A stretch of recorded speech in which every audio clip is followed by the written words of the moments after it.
अस्सलाम वालेकुम नाज़रीन, हमारे YouTube चैनल को सब्सक्राइब करें और बेल आइकन को जरूर क्लिक करें ताकि आप तक बीमारियों के हिसाब से और ब्यूटी के लिहाज से हमारी रेसिपीज बर वक्त पहुँचती रहें। अस्सलाम वालेकुम नाज़रीन, सबसे पहले तो आपका शुक्रिया, आपने हमारी वीडियोस पसंद की। स्पेशली जो हमने एक सीरीज़ बनाई जिस पर अभी भी काम चल रहा है, 99% बीमारियों से कैसे बचा जाए। तो काफ़ी लोगों ने सवाल किए कि जी डॉक्टर साहब, आपने बीच में बात की थी कि आंतों की सफाई कैसे करें। तो आज का जो वीडियो है ये बड़ा अहम है, क्योंकि 99% बीमारियां हमारे मैदे से बनती हैं। तो उस रेमेडी को देखने से पहले ये उसूल तय कर लें कि कहीं आप दांतों का काम आंतों से तो नहीं ले रहे हैं। अगर आप प्रॉपर खाने को चबाते नहीं हैं तो यहीं से आपकी प्रॉब्लम स्टार्ट होगी। अल्लाह ताला ने हमें ये जो 32 दांत दी है, इसकी कोई वजह तो है। फिर वो आपने जुमला तो सुना होगा कि मुंह में पानी बहुत आ रहा है। ये एक ऐसा सलाइवा है जो आपके नवाले में मिक्स होता है और यही असल काम करता है। तो आप उतना टाइम नवाले को ज़रूर दें कि वो लिक्विड फॉर्म में बन जाए। 99% बीमारियों से बचने के लिए ज़रूरी है चंद उसूल को समझना। नंबर 1 मैंने बताया, खाने को जब मुंह में नवाला डालते हैं तो अच्छी तरह इसको चबाएं। नंबर 2 पे जब आप खाना खाएं तो इतना ज़रूर सोच लें कि आप खा क्या रहे हैं, उससे आपकी सेहत को क्या फ़ायदा है। आपका ये खाना आपको कितने प्रोटीन, विटामिन्स और आपकी बॉडी की जो रिक्वायरमेंट्स, नीड्स हैं वो पूरी करता है, या सिर्फ पेट भरने के लिए खाते हैं। और अगर खाते हैं ये 3 चीज़ें तो इन 3 चीज़ों से बचिएगा। नंबर 1, सफ़ेद आटा जिसे हम मैदा कहते हैं, इससे आप बचें। मैदे से बनने वाली हर उस प्रोडक्ट को खुदाफिज करें। मिसाल के तौर पर क्या बन सकता है, मैदे से बनने वाली चीज़ों में से पापा, डबल रोटियां और ये बर्गर बन, ये सारी चीज़ें आपकी मैदे से बनाई जाती हैं।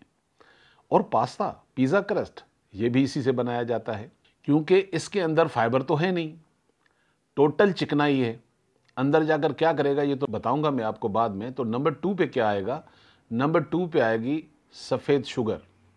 सफ़ेद आटा, अब आ गई सफ़ेद शुगर। चीनी से बनने वाली तमाम चीज़ों को खुदाफिज करें। बहुत सारे ड्रिंक्स बनते हैं, उसी चीनी से बनते हैं। उसी चीनी से बहुत सारी और प्रोडक्ट बनती हैं जिसे आप मीठा समझकर खा रहे होते हैं। मिठाइयों से लेकर, जलेबियों से लेकर जितनी चीज़ें बनती हैं, इनको आप खुदाफिज करें। नंबर 3 पे आ जाएं तो वो है सफ़ेद नमक। सफ़ेद नमक की जगह पिंक सोल्ट इस्तेमाल करें, पिंक नमक इस्तेमाल करें, जिसे पहाड़ी नमक भी कहते हैं। सच बताएं, क्या ये तीनों चीज़ों को खुदाफिज करना आपकी सेहत से बड़ा है? आपको पता है हमारे मुल्क में एक रात में 4 करोड़ रुपए की एक मेडिसिन रोज़ खाई जाती है मैदे के लिए। लोग 4 नान खाते हैं, बाद में घर में जाकर एक टैबलेट खाते हैं, एक कैप्सूल खाते हैं। किस लिए? मैदे के लिए। यानी कि इस गरीब मुल्क में जो काम दांतों से लेना था आंतों से लेने लग गए। तो एक रात में 4 करोड़ रुपए की सिर्फ वो फार्मास्यूटिकल की मेडिसिन बिकती हैं। और साथ में जितने आप और बीमारियां पैदा करते हैं, नुकसान होते हैं उससे, उसको आज ज़रूर अंडरस्टैंड करें कि आपका मुंह में जाने वाला नवाला उतरेगा कहाँ? जाकर मैदे में। और नंबर 2 पे ये ख्याल रखिएगा, मैदे की जो कैपेसिटी है उसमें हमेशा 25% आपको एम्प्टी रखना है। अगर आपकी भूख 100% है और 75% आप खाना खा लेते हैं तो खाने को कर दीजिए खुदाफिज, एक हिस्सा खाली रखें ताकि उस मशीन में वो खाना गल सके। वो एक ग्राइंडर की तरह काम करता है, उसको वो काम करने दे। जब आप उसको फुल कर देते हैं तो बेचारा किस तरह काम करेगा। फिर ये खाना वहाँ से निकल कर सफ़र करेगा, 20 फुट का सफ़र तय करता है। तो सवाल पैदा होगा आपके जहन में, 20 फुट? इंसान का कद तो 6 फुट होता है, बहुत ज़्यादा भी अगर हो जाए तो ये 20 फुट की जनाब आपके पेट में और मेरे पेट में है छोटी आंत। और फिर जो बड़ी आंत है ये है 5 फुट 3 इंच की। यहाँ एक और सवाल पैदा होता है, मैंने कहा आपको नॉलेज दे दूं, क्योंकि मुझे मज़ा पता है क्यों आ रहा है, क्योंकि आप लोगों ने चीज़ें समझना शुरू कर दी हैं। अब आपका फोकस रेमेडी नहीं है, आपका फोकस नॉलेज है। और यकीन कीजिएगा, दवाई का इतना काम नहीं है अगर आप अपने पास नॉलेज को जमा कर लें। तो आपने लेना शुरू कर दी है, मैंने देना शुरू कर दी है। मुझे भी मज़ा आ रहा है कि लोग हेल्थ के लिए इतनी अवेयरनेस में जाना चाह रहे हैं, वो सुनना चाह रहे हैं। तो फिर बात सुनिए, रेमेडी तो बनती रहेंगी सारी ज़िंदगी। अच्छा, हम बीमारी क्यों हों? कि हमें ये दवाइयों की ज़रूरत पड़े, तो उसके लिए भी ज़रूरी है कि आपको बातें समझनी चाहिए। तो छोटी आंत 20 फुट की, फिर छोटी क्यों? बड़ी आंत 5 फुट 3 इंच की, फिर बड़ी क्यों? ये इसलिए जनाब कि छोटी आंत का डायोमीटर 1 इंच का होता है और बड़ी आंत का डायामीटर जो है वो होता है 3 इंच का, इसलिए छोटी बड़ी कहलाती है। मुंह से चबाया हुआ खाना आपके मैदे में गया, मैदे के बाद ये जाएगा छोटी आंत में। अब अगर आपने चबाया नहीं है, सोचें वो आंत दांतों का काम कैसे करे। और ये 20 फुट का जब सफ़र तय करेगा तो मुलाकात होगी लिवर से। अब आपने जो भेजा है उसके पास अच्छा भेजा है तो बहुत अच्छी बात, और अगर इन 3 चीज़ों में से कुछ भेजा है तो ये सब कन्वर्ट होगा आपका ग्लूकोज के अंदर। तो एक्सेस ऑफ ग्लूकोज क्या करेगा, आपकी बीमारियों को तो पैदा करेगा, खुद उस मशीन को जिसे हम लिवर कहते हैं, जितनी अच्छी चीज़ें वो निकाल सका बेचारा निकालेगा, अगर ज़्यादा उसमें गंदगी है तो लिवर खुद बीमार हो जाएगा। फिर हम आपसे कहेंगे अरे आपको तो फैटी लिवर हो गया, इसका मतलब मज़ीद पैसे जो आप कमा रहे हैं हमें दीजिए। तो फैटी लिवर बनेगा, एक ये नुकसान होगा, और ये खाने की जब वापसी होगी, क्योंकि जितने विटामिन्स और प्रोटीन्स उसने अच्छी लेनी थी वो तो ले ली, अब ये गंदगी कहाँ जाएगी? ये गंदगी जाएगी आपकी बड़े पाइप के अंदर, जिसे हम बड़ी आंत कहते हैं, क्योंकि यही गंदगी उठाकर सारी जिस्म से बड़ी आंत निकाल कर आपको पहुंचा देती है उस जगह, नाम नहीं ले रहा हूं, समझ गए होंगे आप। तो कहने का मकसद ये है कि अब ये मैदे वाली चीज़ें हैं जिसमें फाइबर ही नहीं है तो ये चिपकेगा, ये जब आंतों में चिपकेगा, बड़ी आंत में चिपकेगा, जितना आपने निकाला है गैस्ट्रिक अलग हो रहा है, एसिडिटी अलग बन रही है, कॉन्स्टिपेशन अलग हो रही है, दवाइयों के ऊपर दवाइयाँ खाए जा रहे हैं, मगर फोकस नहीं कर रहे हैं कि गलती कहाँ हो रही है, उसी को तो सही करना है। तो अब ये बड़ी आंत तो हो गई चौक, क्योंकि इसकी तह हो जाएंगी मोटी, पहले निकलेगा आपका पेट, फिर निकलेगा गैस, फिर आप ट्राई कर रहे होंगे, और इससे कई और बीमारियां। अक्सर हमारे पास पेशेंट आते हैं, क्योंकि हमारे यहाँ डायग्नोस तो होता नहीं है ज़्यादातर, बस आप बताएं और हम मेडिसिन लिखें, आप बताएं और मेडिसिन लिखें। हिकमत में ऐसा उसूल नहीं है, हिकमत में आपको सुना जाता है। आप बोलते रहते हैं और सामने बैठने वाला जो भी हकीम होता है वो डायग्नोस करता है, क्योंकि आप तकलीफ़ बता रहे हैं। जो इल्म जानता है वो उसको डायग्नोस करता है कि ये जो बता रहा है यही है बीमारी या बीमारी कहीं और है। तो बहुत सारे लोग आते हैं, जी मुझे सांस फूल रहा है, मुझे खांसी हो रही है, और ज़रूरी नहीं कि आपके लंग्स में प्रॉब्लम हो, ये भी कई मसाइल यहीं से पैदा होते हैं। इसके लिए ज़रूरी क्या था कि हम इन स्टेप को समझें, और हम इस बड़ी आंत को क्लीन नीट करना चाह रहे हैं, तो इसको एक दफ़ा क्लीन तो आप कर लेंगे मेरी बताई हुई रेमेडी से, लेकिन बाद में क्या होगा? क्या फिर ख़राब करेंगे? इस तरह अगर ख़राब होता रहा तो आपने सुना है क्या होता है फिर। आजकल फैटी लिवर इतना ज़्यादा 10 साल में मैं देख रहा हूँ कि जिसकी कोई इंतहा नहीं है। जिस बेचारे ने चेक नहीं कराया हो सकता है उसे पता ही नहीं हो, लेकिन यहाँ पर मोस्ट ऑफ देम, जो मोस्टली लोग हैं वो फैटी लिवर के पेशेंट्स हैं। उसमें क्योंकि खुराक अच्छी नहीं है, तो हमें चंद उसूल अपनाने हैं कि हम खाना कम खाएंगे, दांतों से चबाएंगे, और हमारे खाने में कुछ फाइबर होना चाहिए, कुछ वेजिटेबल्स इस्तेमाल करें, खाने से पहले सैलड इस्तेमाल करें, उन चीज़ों को छोड़ दीजिए, क्योंकि पेट नहीं भरना हमने अपनी सेहत के लिए खाना है, और ताकि आप में विटामिन्स पैदा हों, आपके अंदर वो चीज़ें जो जिस्म की रिक्वायरमेंट है। नहीं तो खाना खाने के बाद भी लोग, पेट भरने के बाद भी लोग थके हुए हैं, चिड़चिड़ापन अलग है, एनर्जी है नहीं। वजह यह है कि आप ये फोकस ही नहीं कर रहे हैं कि आपके पेट में जा क्या रहा है। और आप यकीन मानिए, आप किसी भी जगह चले जाएं, आपको शायद ही कोई हॉस्पिटल खाली मिले, आपको मेले का समा लगेगा, किसी भी हॉस्पिटल में चले जाएं। और फिर ये बोल देना कि अल्लाह की मर्ज़ी, तो ज़्यादती नहीं है। हमें ये तो सोचना चाहिए कि क्या हमारा जो निज़ाम है वो अल्लाह की मर्ज़ी के ऊपर है कि नहीं है, खाने पीने का, उठने बैठने का। तो इन सब चीज़ों से बचने के बाद अगर आप ये ख़राबियाँ कर चुके हैं, तो आंतों को क्लीन करना चाह रहे हैं, आप चाहते हैं कि मैं इसको एक दफ़ा डिटॉक्स करूं, साफ़ कर दूं, आटे क्लीन कर दूं, तो चलें आज 20 रुपये का खर्चा करते हैं आपका, इससे ज़्यादा नहीं, और अल्लाह की नेमत से फ़ायदा उठाते हैं। तो आपको क्या चाहिए होगा आंतों को क्लीन करने के लिए? सबसे पहले एक जड़ी बूटी का नाम है सुहागा, इसे सुहागा कहते हैं। तो बहुत सारे लोग समझ रहे होंगे कि वो ख़ास तौर पे बीपी वाले पेशेंट जब वाइट इस तरह की चीज़ देखते हैं और शक्ल भी नमक की तरह लग रही है, तो जनाब इसको बनाने के बाद जब मैं इसका तरीका बताऊंगा तो ये जहन में रखिएगा, ये बीपी वाले लोग भी बड़े मज़े से इस्तेमाल कर सकते हैं, बल्कि इसकी ज़्यादा क्वांटिटी इस्तेमाल करने से बीपी लो होता है।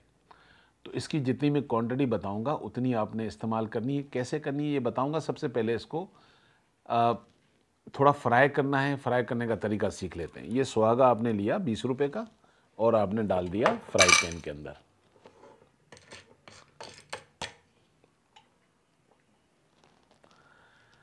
अच्छा, जब ये गर्म होगा तो इसमें से थोड़ी सी चिड़चिड़ की आवाज़ें आना शुरू हो जाएंगी।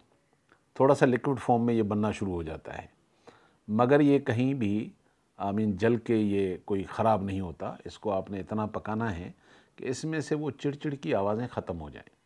जब ये आवाज़ ख़त्म हो जाए तो समझ जाइए कि आपकी दवाई रेडी हो चुकी है। जी जनाब, थोड़ा सा डाला था और बन कितना गया है ये देखिए। इसमें से जब ये आवाज़ें किच-किच की बंद हो जाएं तो समझ लें रेडी हो गया है। हल्की सी आवाज़ आ रही है अभी भी।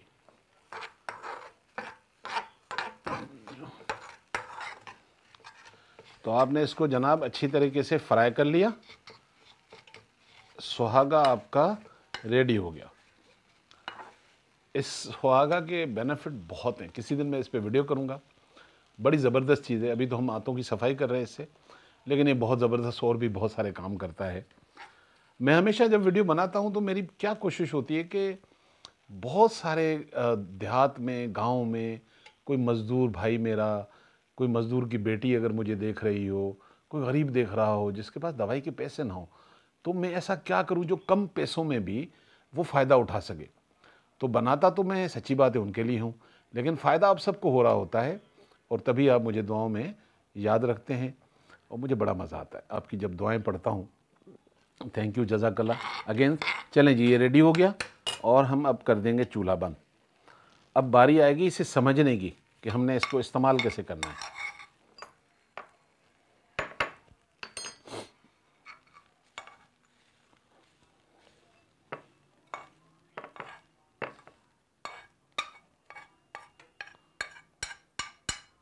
देखें जी, 20 रुपए में हो गया कमाल।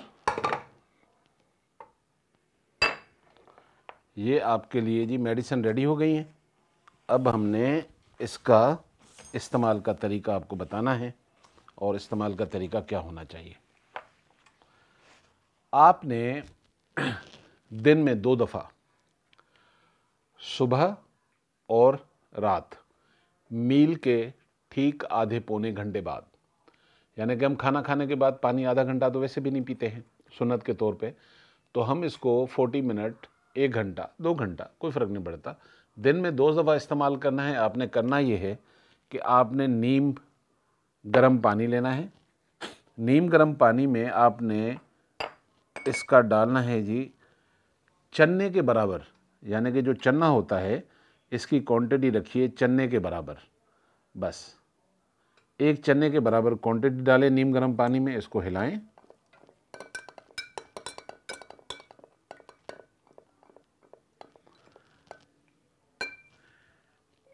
खाने के 1 घंटे बाद, यानी कि कोई लिमिट नहीं है, 2 घंटे हो गए, 3 घंटे हो गए, ठीक है, कोई मसला नहीं है, लेकिन दिन में 2 दफ़ा ये आपकी बड़ी आंत को ऐसे क्लीन कर देगा, बिल्कुल न्यू बना देगा। इसको इस्तेमाल करने से आपकी काफ़ी प्रॉब्लम, आपकी बॉडी लाइट वेट फील करेंगे आप। बहुत सारे लोगों को ब्रीथिंग का मसला होता है, वो सही होंगे। और मज़े की बात यह है कि ये ड्राई कफ की तरफ भी फ़ायदा करता है, अस्थमा की तरफ भी फ़ायदा करता है। मैंने कहा सुहागा के ऊपर एक पूरा प्रोग्राम करूँगा, बड़े फ़ायदे हैं इसके। तो आपने ये दिन में 2 दफ़ा इस्तेमाल करना है, फिर अल्लाह ताला का नाम लेकर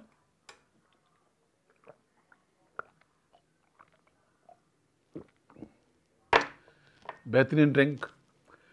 क्या चाहिए आपको 20 रुपए में? फिर भी अगर आपकी खुशी है, आपकी, अल्लाह की नहीं, आपकी खुशी है कि आप वही लाइफ स्टाइल रखकर बीमार होना चाहते हैं, तो ज़रूर आइएगा मेरे पास। लेकिन एक तो 1000 रुपये की फ़ीस मेरी मुंह दिखाने के लिए ले आइएगा और कम से कम 3000 दवाई के लिए आइएगा। अगर आप बाज नहीं आना चाहते हैं और अगर आप अपनी सेहत को अहमियत नहीं देना चाहें तो कमाएं फिर खूब हम लोगों के लिए। तो अल्लाह ताला की सबसे बड़ी नेमत आपकी सेहत है, अपना ख्याल रखें खुदारा। मैं ज़ाती तौर पर आपको एक बात आज राज की बता देता हूँ, बताने वाली है नहीं, लेकिन ये वाक़या क्योंकि पिछले दिनों कुछ 2 महीने हुए होंगे मैं उम्रे पे था, मेरी वाइफ भी मेरे साथ थी। तो तवाफ़ करने के बाद मैं मुकाम इब्राहिम पे आकर बैठ गया तो मेरी मिसेस आई भागकर मुझे कहने लगी कि मैंने बड़ी दुआ की आपके लिए। तो मुझे जब उन्होंने कहा दुआ की तो मैंने कहा क्या ऐसा मांग लिया दुआ में? ख़वातीन के अपने मसाइल होते हैं, बहुत कुछ मांग रही होती है। तो मुझे जब उसने बोला कि मैंने आपकी रिस्क की दुआ की है तो मैं डर गया। मैंने कहा अल्लाह की बंदी क्या कर रही हो, अल्लाह के घर में बैठा हुआ हूँ और तू अल्लाह से मेरे रिस्क की दुआ कर रही है। क्योंकि उसे ये पता नहीं था कि उसका हस्बैंड, मैंने कभी भी रिस्क की दुआ नहीं की। आप लोगों को भी अजीब लगेगा, पता है क्यों? ये इसलिए कि मैं डॉक्टर हूँ, मैं अगर दुआ करता हूँ तो मेरे तो मरीज़ बढ़ जाएंगे, बीमार बढ़ जाएंगे। तो मैं इसलिए कभी भी रिस्क की दुआ नहीं करता। हमेशा अल्लाह से कहता हूँ अल्लाह ताला उनको भेजना जिनको आपने मेरे हाथ से शिफा देनी है। तो मैंने बीवी से कहा कि थोड़ी दुआ चेंज कर ले भाई, इस तरह की दुआ न मांग कि मरीज़ बढ़ जाए। क्योंकि मरीज़ किसके घर में अच्छा लगता है? आपका बच्चा, मेरी बहन, मेरी माँ, मेरी बेटी, मेरी बीवी, आपके घर में भी यही रिश्ते हैं। तो जब मैं परेशान होता हूँ तो फिर आप क्यों नहीं होंगे? तो ये परेशानी मैं चाहता नहीं हूँ। अल्लाह ताला हम सब को, तमाम इंसानों को सेहत दे, लेकिन हम खुद ज़्यादती करते हैं अपने साथ, उस ज़्यादती से हमें बचना है। और जो मैंने इस वीडियो में सब समझाया है, कोशिश करें इस पर अमल करने की। अल्लाह ताला आपको शिफा दे। अब जिनका मैदा क्लीन हो गया उनके दिमाग में एक बात रह गई कि वो फैटी लिवर जो हो चुका है अब उसका क्या करें? कोई बात नहीं, अगला वीडियो आए ना, आप देखिए ना, फैटी लिवर पे बात करते हैं। अस्सलाम वालेकुम।